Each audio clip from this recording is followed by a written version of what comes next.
Hello, everyone, and thank you so much if you're dropping by to take a look at this. I really appreciate it. Basically, what I'm going to do is I'm going to go through kind of how the online coaching is going to look for the book, for the curriculum, really. It's more than a book, it is actually a complete curriculum that you can adapt for your business if you'd like. But what I'm going to do right now, I'm going to kind of go through what it would be like if you sat through the online coaching, or it'd be a little bit more interactive if I do it live with people. It would be more of a dialogue. But this is more of like what you would get if you just did the online coaching and you just watched me. So we'll just get right into it. So this segment is about the definition of sales. And the thing is this is the aha moment for most people, is when, and this is the very first chapter of the book outside of the introduction and the other things you don't read. But what this does is this kind of reframes sales in a way that it suddenly doesn't, it takes all the pressure off of you. If you're the, if you're the salesperson, there's a lot of pressure on you to get people to make a decision. And in this case, what you're going to do is something completely different, and it becomes noble. And I like to use the word noble. There's a great book, Selling with Noble Purpose, that is just fantastic, and I highly suggest reading it. There is a lot of those elements in this book, but I just quickly want to take you through the definition of sales and see if it actually changes something for you, because it might. So again, this is the aha moment for most, but without overthinking, how do you describe your job as a salesperson? Or how do you just describe the job of a salesperson? What is the definition that you've used in the past to describe sales? Now, for a lot of people, it's like, I sell stuff. And it's like, that's a description. But let's try and think of this. And so when I think of like what the job of a salesperson it's to guide someone, like a customer, obviously, to decide to work with. Okay, well, I should have turned off the. Now you know Amber is getting taken care of there. To decide to work with me and my company. So if you're a salesperson and that's your definition of sales, it's actually not a bad definition. You know, you're really trying to guide somebody. That's actually pretty noble. Just guide them. And then there's a couple other things that we can talk about, but let's talk about this. So how do you feel about that answer? Now, if you came up with an answer, what was the answer you came up with? And then you have to kind of decide, is that a good answer? And it's self-driven. Is it a good answer for you? Is it a good answer for me? But what we want to do is, when you read that answer, do you feel good about the answer? Do you feel good about performing the task that you just wrote? And in this case, I'm helping customers decide to work with me and my company. So it's very self-centered. It's kind of selfish, which is okay, and it's better than most. There's some really horrible ones. But let's talk about what some people answer, right? So a lot of people will answer things like, my job is to sell things to people. And this is true. Your job is to sell things to people. However, vending machines also sell things to people. And I don't think we want to be compared to vending machines. It's to find out what the customer needs and get that for them, which is okay. But most of the time, when you have a good idea of what you need, you end up going to Amazon and doing it that way. So finding out what the customer needs is okay. But like, I personally think we can do so much more. And most of the time, customers don't know what they're looking for. They actually don't. They know what a concept is, but they don't know actually what it is that will get them there. To find the best value for people's money. Okay, so that is actually the customer's job. The customer that's their job, is to make the best decision for themselves that gives them the most value. You can't actually define what's going to give the customer the most value, so it actually makes it very difficult to do that. And the last thing is to make people happy. And there are two things that make people happy: free things and puppies. So unless you're selling puppies for free, yeah, we should all be trying to make people happy. But in reality, I don't know if you can make anybody anything. And in this case, we can do everything in our power to help them have a great experience. But your job is not to make people happy. That's a clown's job. Quite honestly, that is what a clown does, or a psychologist, but in a different way. All right, so all of these are definitions of sales. But I don't think they encompass what sales does, and I don't think they do a very good job of really creating an atmosphere where you're going to feel really great about what you do. And I think I can solve that for you. So we're going to actually redefine the role of sales, and we're going to change it to build a customer's confidence to a point where they can make a decision. Now, what I love about this statement is it means that you have no other responsibility other than presenting enough information to a customer that they can make a sound decision for themselves. And it's also not about creating a pathway that only serves you and gives them the only option is that they work with you. It's just gearing them up and feeling good about making a decision, whether that's with you or not with you.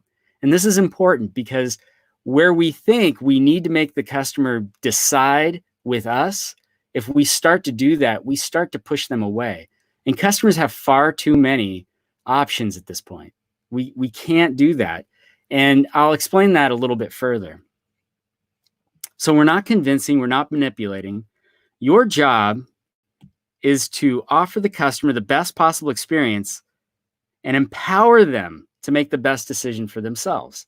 Again, that can be with you, that can be not with you. But we want to do that by easing their fear. And this is where a lot of salespeople will turn to the dark side. And they'll start using a lot of fear tactics with customers. If you don't buy it right now, you're going to pay an astronomical amount. If you don't buy it right now, you're going to find out that you're not going to be able to sell anything to anybody. I mean, all that stuff is malarkey. To coin Joe Biden, that is all malarkey. What we're actually trying to do is ease their fear so that they feel good about whatever purchase they make. This is important because we got to get out of transactional sales. When you have a sale where it's just, I deliver a product to somebody or I deliver a service to somebody and I never want to talk to them again, you're going to find that it doesn't last a very long time. What we're trying to do is we're trying to create partnerships with people. And once you get that relational sale, you're not just getting that one relational sale, you're getting multiple relational sales from here on out. Customers are going to talk about you. So anyway, we'll talk a little bit more about that later on. So if we focus on building the customer's confidence, the other thing we do is we actually build our trust in ourselves. The customer's trust in ourselves is so key. And that's really what's going to cut down on the customer's fear. If you realize you're not afraid to make a decision, you end up making a decision. Empowered customers make decisions. So you have to be honest with your customer. That's something that's super important when you're trying to build trustworthiness. And you also have to be an asset to your customer. You can't just be there and say, you should buy that. It's about telling them what that is going to do for them to make their lives better. And the other thing is more than your customers. Don't talk down to them. So it's hard to do because we know the best option, right? We have the answers. But if we start to talk to customers that way, they will not listen. They will actively work against us. And that's when customers start to turn and do some really bizarre things for themselves and become difficult to work with. So can you think of a time that someone knew more than you did and used that fact to make you feel like you were not as smart as they were? And this is pretty much anytime you're in a, like it could be this moment right now. You might think that I'm like, oh, I know everything about sales. I don't. I do know some things about sales, and hopefully you're experiencing that. But what is that experience like when you are talking to someone and they know more than you do? It's the Alex Trebek moment, right? When Alex Trebek is like, oh, I'm so sorry you got that answer wrong. But well, Alex Trebek doesn't know either. He's just he just gets the answers. So it's once you have the answer, that's the thing. So if you put yourself back in the mind frame of a customer, they don't have the answers and they're seeking them from you. So if they start asking you questions and things of that nature, and you start to like, yeah, you don't need to know that, or why are you asking that question? It's a bad situation. So I'm trying to think of a time when someone knew more than I did, and it was it was actually Facebook marketing, believe it or not. So Facebook marketing.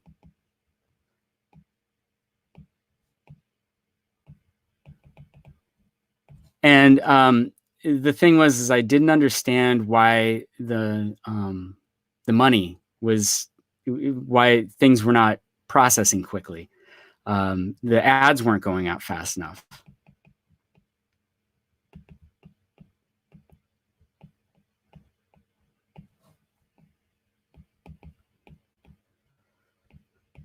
And this is just an illustration of write as badly and as fast as you want.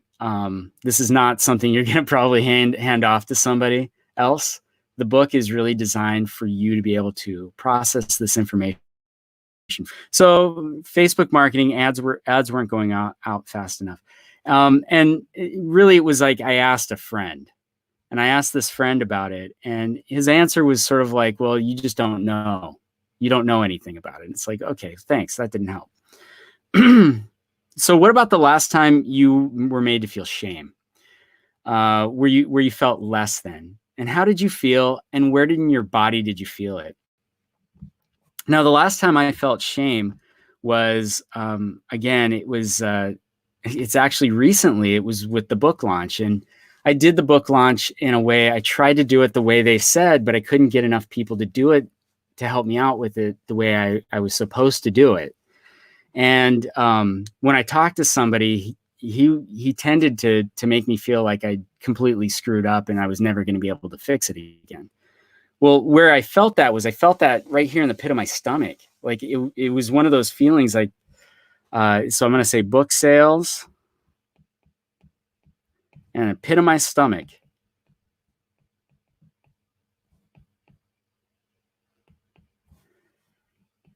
It was not a good feeling, to be honest. It's, and it didn't help me build trust with this person. It just made me feel animosity towards this person. And that's not good. And we don't want to do that to other people. When customers come to you, they're going to say stupid things, and you can make them feel shameful for not knowing things, but let's not do that. Let's let them know it's okay to not know things. Really, their job is not to know things. Their job is to be there and make a decision. So we have to be able to give them something to build their confidence. And the thing we're going to be able to do is we're going to be able to tell them information, right? But it's the right amount of information. So I really want to point this out. When you give information to somebody, it's sort of like giving them water. If they're thirsty, we can either give them a glass of water, which is the appropriate amount, right? Or we could give them a thimble of water, and then they're still thirsty, or we can give them a bucket of water and we can practically drown them. So the idea behind giving information to a customer is we do it in a way that is right for that customer. And it starts, it talks about it later on in the book, how to approach information and give it off in a way that the customer can accept it. So we want to make sure we give the right amount of water. We don't want customers to be thirsty. We don't want customers to be drowning. We want them to have the right amount of information. And then be aware, lying to customers, telling them things that are not true is dishonest, and it makes your job harder because then you have to start remembering things. Nobody wants to remember things. You do not want to remember things. The customer doesn't want to remember things. So just be honest with the customer. If the customer has time to make a decision, give them the time. And the reason you want to start doing this is because I know that a lot of people are thinking like, but I need that sale right now, today. And the thing is if it costs you, the customer, walking out, for you to realize that putting those false things putting a false countdown or putting a false inventory amount into the customer's mind is going to cost you later on, it's bad. It creates resentment. We'll talk about that too. Have you ever had a situation where you had to make a decision and did not feel like you had the enough information to do so? And yeah, I mean, I think I paid for online coaching, and here's what happened is I thought I was paying $47, and then they said, "Hey, you should buy this." And I was like, "Okay, I'll pay another $97." And then after that, it was like, "Great, you earned a free coaching call." And I was like, "That's awesome." Get on the coaching call, guess what they were doing? All they did was sell me. They sold me. And then I actually went one step further. I bought in for the ridiculous amount of money. And then the next call I was supposed to be on was the actual coaching call. And I thought, great, I'm going to get some coaching. It was not a coaching call. It was a hard sales call. And it was a hard sales call that did all the things I absolutely hate, even though I told them exactly what it was that I was doing. It was very frustrating. So that online coaching, it felt awful, and I felt taken. And I will not mention that company at this point, but if in passing, if you ask me about online coaching, I do not give them a good review. I do not think the coaching was worth what I paid because there was no coaching. It was just an extra bill. When was the last time you felt rushed? And how did you feel for the rest of the day? The last time I felt rushed was when I was running late to do one of these online things. It was very scary. Like I was feeling anxious. And so I was running late. And that is a eccentricity of mine, is I run late. So it's one of those things I need to fix. And I felt rushed the entire day. I felt unsettled. And that's not a good feeling either. And that's what we're doing to customers. We want them to feel ready. We want them to feel ready and excited about whatever they're going to be doing. So when we go through these exercises, you might have felt something, especially if like one of them really touched you, and one of them really, like the shame one is one I think that hits a lot of people pretty hard. I've actually had people tear up during the coaching for that one. So we need to help customers make good, solid choices for themselves. That's really what we're boiling this down to. And so again, just to reiterate what it is that we're trying to do, let's write it down. So my job as a salesperson is to build the customer's confidence to a point where they can make a decision.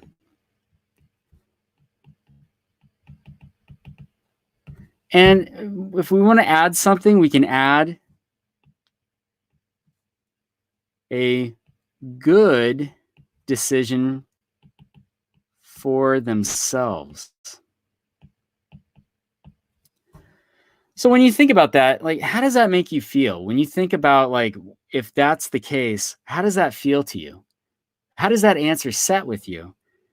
I remember the time that I finally realized this, and it was not about me and my sales. It was one of those days where it was like, it was a busy day and I was not top sales guy for the day. I was having a rough day. I had a return earlier in the day that put me negative. So I was actually at negative dollars. I was losing money that day. And I just remember I was talking to a customer and I realized, like, I don't want to convince this person of anything. I don't want to lie to them. I don't want to manipulate them. What I'm going to do is I'm going to give them the information they need, and I'm just going to ask them if they want to make a decision. And what was funny about it was they said yes. And I was like, oh, okay.